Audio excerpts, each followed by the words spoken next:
ऐसन लगवला जोड़ा हो रब लीलार नारद लोढ़ा से कोच तोहरो लीलार नारद लोढ़ा से कोच दे।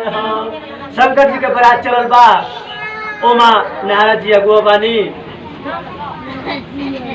माता पार्वती जी कहत रही कैसे अरे ऐसन लगवला जोड़ा हो रब लीलार नारद लोढ़ा से कोच दे हम तोहरो लीलार नारद लोढ़ा से कोच दे हम तोहरो लीलार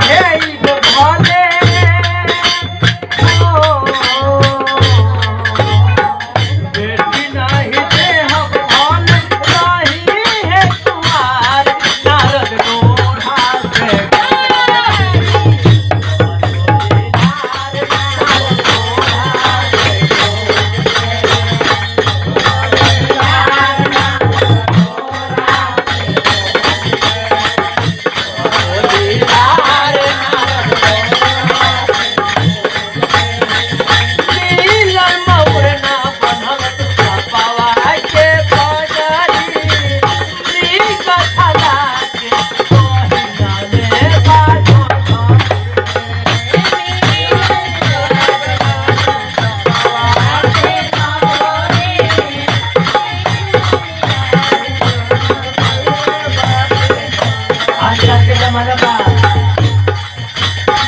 होता उम्र का सोफा सेट पहना था बढ़िया बढ़िया कपड़ा पहना था लेकिन सरकार जी का अलगे कपड़ा था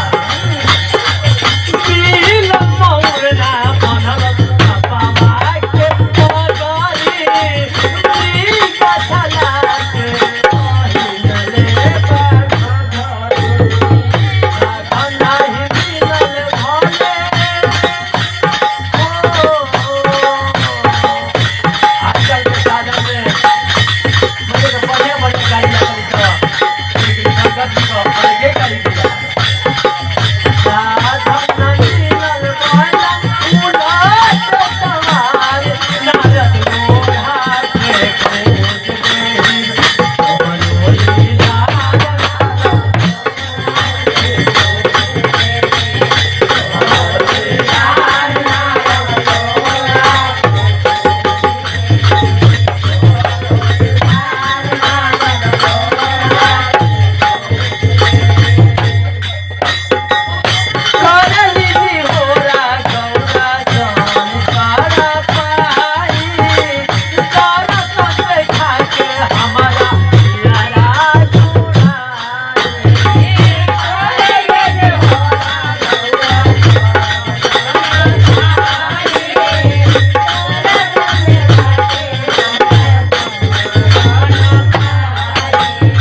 वीडियो को लाइक और चैनल को सब्सक्राइब करना ना भूले और कमेंट में हर हर महादेव जरूर लिखे।